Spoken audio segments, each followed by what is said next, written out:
जय हिंद दोस्तों, स्वागत है आपका माँ मंजू एकेडमी पर। आज हम देखेंगे क्लास 12th के इतिहास यानी हिस्ट्री के चैप्टर 10 जिसका नाम है उपनिवेश और देहात। तो इस चैप्टर का दोस्तों कुछ वीवीआई ऑब्जेक्टिव क्वेश्चन लेकर आए हैं, जो सभी क्वेश्चन आपके बोर्ड एग्जाम के लिए काफ़ी इंपॉर्टेंट रहने वाली है दोस्तों। यदि आप लोग 2026 का बोर्ड एग्ज़ाम देने वाले हैं तो ये क्लास आपके लिए बहुत ही महत्वपूर्ण क्लास होने वाली है दोस्तों। तो चलिए आज का सेशन को शुरू करते हैं पहला क्वेश्चन से। पहला क्वेश्चन है, कॉर्नवालिस कोड बना। कॉर्नवालिस कोड कब बना था? तो कॉर्नवालिस कोड 1793 ईस्वी में बना था। कब बना था दोस्तों? तो 1793 ईस्वी में। इस प्रश्न का सही आंसर हो जाएगा ऑप्शन बी। कॉर्नवालिस कोड 1793 ईस्वी में बना था। और यह कोड किस लिए बनाया गया था? तो कॉर्नवालिस कोड यह दोस्तों भारत में न्याय और राजस्व व्यवस्था को सुधारने के लिए बनाया गया था। कॉर्नवालिस कोड 1793 ईस्वी में भारत में न्याय और राजस्व व्यवस्था को सुधारने के लिए बनाया गया था। चलिए नेक्स्ट क्वेश्चन देखते हैं। नेक्स्ट है दूसरा नंबर क्वेश्चन, दक्कन दंगा आयोग कब गठित हुआ था? दक्कन दंगा आयोग कब गठित हुआ था? तो इसका आंसर हो जाएगा 1875 ईस्वी। दक्कन दंगा आयोग 1875 ईस्वी को गठित हुआ था। तो इस प्रश्न का सही आंसर ऑप्शन ए। दक्कन दंगा आयोग कब गठित हुआ था? तो आप लोग का आंसर हो जाएगा 1875 ईस्वी। तीसरा नंबर क्वेश्चन, उलगुलान विद्रोह का नेता कौन था? उलगुलान विद्रोह का नेता बिरसा मुंडा था। कौन था दोस्तों? तो उलगुलान विद्रोह का नेता बिरसा मुंडा था। इस प्रश्न का सही आंसर हो जाएगा ऑप्शन डी। उलगुलान विद्रोह का नेता बिरसा मुंडा था। और यह दोस्तों झारखंड में 1899 से 1900 ईस्वी के बीच में हुआ था। उलगुलान विद्रोह झारखंड में 1899 से 1900 ईस्वी के बीच में हुआ था। कौन सा विद्रोह? तो उलगुलान विद्रोह। और इसका नेता कौन था उलगुलान विद्रोह का? तो आंसर होगा बिरसा मुंडा। ये क्वेश्चन बोर्ड एग्जाम में काफ़ी बार पूछा गया दोस्तों कि उलगुलान विद्रोह का नेता कौन था? तो बिरसा मुंडा आंसर होगा, ठीक है। और डेट भी याद कर लेना है कब हुआ था, तो 1899 से 1900 ईस्वी के बीच में हुआ था। चलिए नेक्स्ट क्वेश्चन की ओर बढ़ते हैं। नेक्स्ट है चौथा नंबर क्वेश्चन, संथाल विद्रोह कब हुआ था? इससे पहले हम लोग देखें उलगुलान विद्रोह, अभी है संथाल विद्रोह। तो दोस्तों संथाल विद्रोह कब हुआ था? तो संथाल विद्रोह हुआ था 1855 ईस्वी में। संथाल विद्रोह 1855 ईस्वी में हुआ था। इस प्रश्न का सही आंसर हो जाएगा ऑप्शन डी। संथाल विद्रोह 1855 ईस्वी में हुआ था। तो कौन सा सही होगा? तो ऑप्शन डी। चलिए नेक्स्ट क्वेश्चन देखते हैं।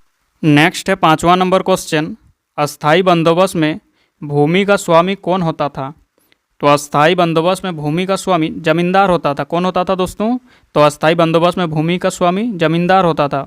इस प्रश्न का सही आंसर ऑप्शन ए। चलिए नेक्स्ट क्वेश्चन देखते हैं। नेक्स्ट है छठा नंबर क्वेश्चन, फ्रांसिस बुकानन के विवरणों से किस जनजाति के बारे में पता चलता है? फ्रांसिस बुकानन के विवरणों से संथाल जनजातियों के बारे में पता चलता है दोस्तों।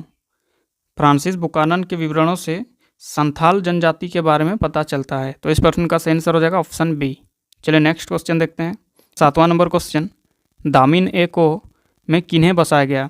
तो दामिन ए को में संथालों को बसाया गया था दोस्तों। किन्हें बसाया गया था? तो संथालों को। और ये दामिन ए को ये दोस्तों फारसी शब्द है।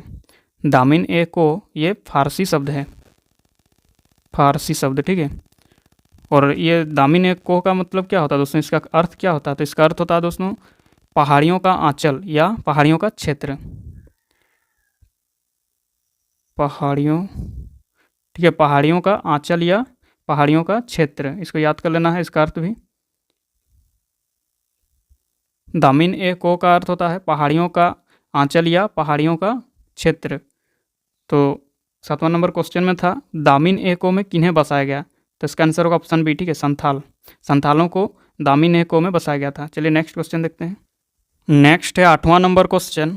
तो आठवां नंबर क्वेश्चन में है, बंगाल में अस्थाई बंदोबस्त कब लागू की गई? तो बंगाल में अस्थाई बंदोबस्त 1793 ईस्वी में लागू की गई थी दोस्तों। कब की गई थी? तो 1793 ईस्वी में। इनमें से तो ऑप्शन में नहीं दिया है, तो ये दोस्तों ऑप्शन सी को सही कर लीजिए, ठीक है। 1993 लिखा हुआ है, तो इसको 1793 कर लीजिए। 1793 ऑप्शन सी को ही सही माना जाएगा। इसमें थोड़ा सा टाइपिंग गलत हो गया होगा, ठीक है। बंगाल में अस्थाई बंदोबस्त कब लागू की गई थी? तो 1793 ईस्वी में। तो इस प्रश्न का सही आंसर ऑप्शन सी। बंगाल में जो अस्थाई बंदोबस्त है ये 1793 में लागू की गई थी। और दोस्तों बंगाल में यह अस्थाई बंदोबस्त लॉर्ड कॉर्नवालिस द्वारा लागू किया गया था। किसके द्वारा लागू किया गया था? तो लॉर्ड कॉर्नवालिस के द्वारा बंगाल में अस्थायी बंदोबस्त लागू किया गया था। नेक्स्ट क्वेश्चन है, अस्थायी बंदोबस्त किस प्रांत में लागू की गई? तो अस्थायी बंदोबस्त ये बंगाल के प्रांत में लागू की गई थी दोस्तों। अस्थायी बंदोबस्त मुख्य रूप से बंगाल प्रांत में लागू की गई थी। और अस्थायी बंदोबस्त जिसे दोस्तों जमींदारी प्रणाली के नाम से भी जाना जाता है। ये जो अस्थायी बंदोबस्त है इसे दोस्तों जमींदारी प्रणाली भी कहते हैं। अस्थायी बंदोबस्त को जमींदारी प्रणाली भी कहते हैं, इसको भी याद कर लेना, ठीक है। तो इसमें जो क्वेश्चन था, अस्थायी बंदोबस्त किस प्रांत में लागू की गई थी? तो आंसर हो जाएगा बंगाल। 9वां नंबर क्वेश्चन का कौन सा सही हो जाएगा? तो ऑप्शन ए। चलिए नेक्स्ट क्वेश्चन देखते हैं। नेक्स्ट है 10वां number question, East India Company को बंगाल, बिहार और उड़ीसा की दीवानी कब प्राप्त हुई थी? तो ईस्ट इंडिया कंपनी को बंगाल, बिहार और उड़ीसा की दीवानी 1765 ईस्वी में प्राप्त हुई थी। कब प्राप्त हुई थी? तो 1765 ईस्वी में। इस प्रश्न का सही आंसर हो जाएगा option B. East India Company को बंगाल, बिहार और उड़ीसा की दीवानी 1765 ईस्वी में प्राप्त हुई थी। और दोस्तों मुगल सम्राट शाह आलम द्वितीय ने 1765 में ईस्ट इंडिया कंपनी को बंगाल, बिहार और उड़ीसा की दीवानी प्रदान की थी। ईस्ट इंडिया कंपनी को बंगाल, बिहार और उड़ीसा की दीवानी प्रदान की थी। किसने? तो मुगल सम्राट शाह आलम द्वितीय ने 1765 ईस्वी में। और यह दीवानी दोस्तों बक्सर युद्ध के बाद प्रदान की गई थी। किस युद्ध के बाद? तो बक्सर युद्ध के बाद। बक्सर युद्ध। तो दोस्तों आज के सेशन को हम लोग यहीं पर रखते हैं। टोटल हम लोग 10 क्वेश्चन देखे आज। तो 10वां नंबर क्वेश्चन में था ईस्ट इंडिया कंपनी को बंगाल, बिहार और उड़ीसा की दीवानी कब प्राप्त हुई, ठीक है। तो इसमें दोस्तों आ गया हम लोग का बक्सर युद्ध। तो इसको होमवर्क में दे देते हैं, आप लोग को कमेंट बॉक्स में आंसर बताइएगा, ठीक है। तो इसका क्वेश्चन है, आप लोग के लिए होमवर्क है। तो होमवर्क का क्वेश्चन है दोस्तों, बक्सर युद्ध कब हुआ था? बक्सर युद्ध कब हुआ था? ऑप्शन ए में है 1761, ऑप्शन बी में है 1664, ऑप्शन सी में है 1764, ऑप्शन डी में है 1785, 1785, ठीक है। ऑप्शन ए में है 1761, ऑप्शन बी में है 1664, ऑप्शन सी में है 1764। इसको अच्छा से लिख लेते हैं।